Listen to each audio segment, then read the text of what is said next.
My kids, they all drive. Well, except for the youngest one.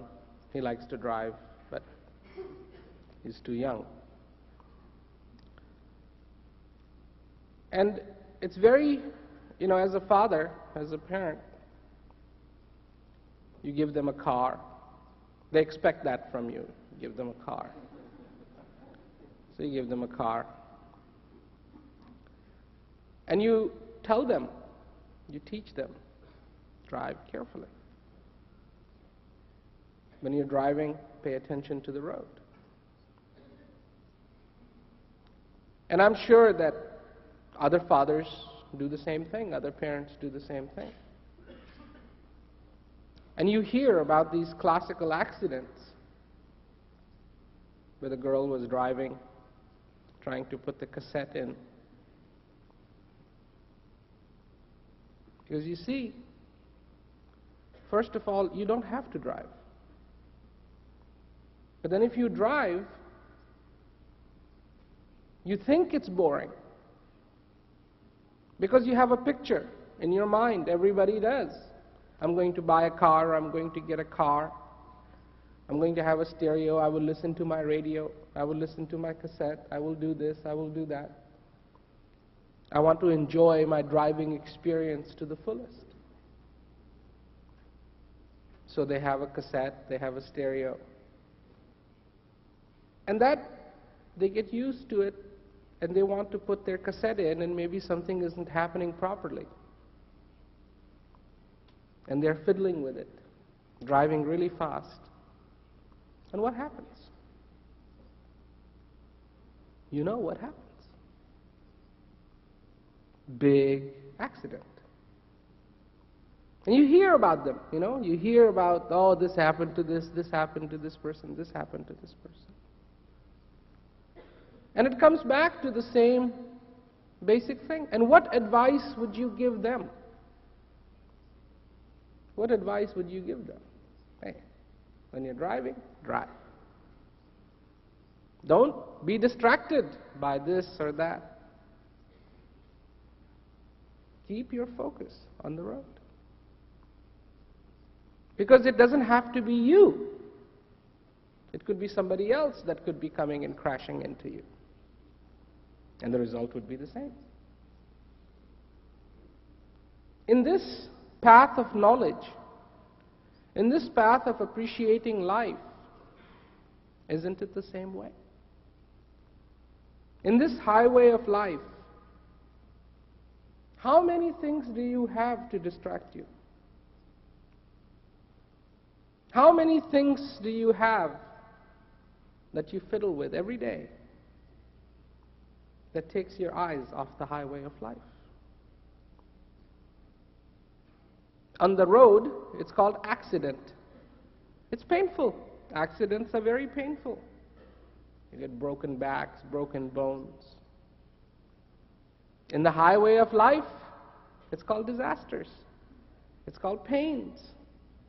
It's called bottoms. It's called all these things. Lows. Same thing. And aren't they painful? And why did they happen? When a person becomes unconscious, they happen. When a person becomes unconscious, when the consciousness is taken and put somewhere else.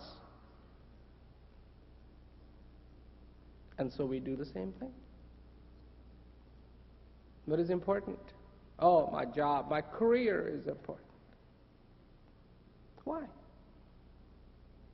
I'm not saying you shouldn't have a job. I'm not saying you shouldn't have a family. I'm not saying all those things. All I'm saying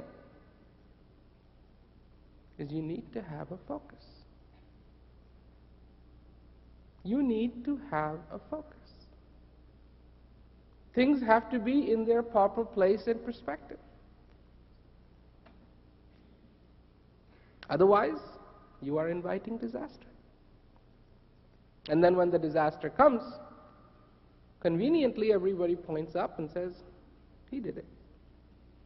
He didn't do it. You did it. You did it. You took a responsibility long time ago. You said, show me.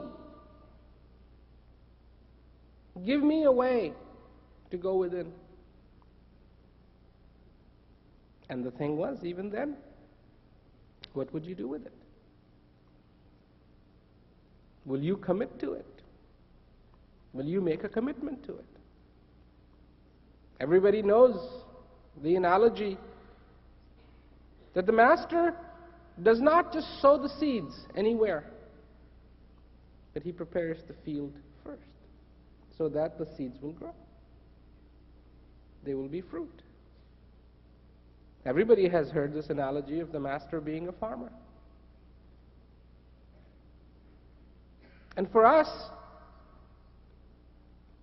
for you, you're the field. And when you allow all the weeds to come in, and when you allow the focus to deviate, then what happens? Disasters. And people say, okay, I have knowledge. No problem. I have knowledge.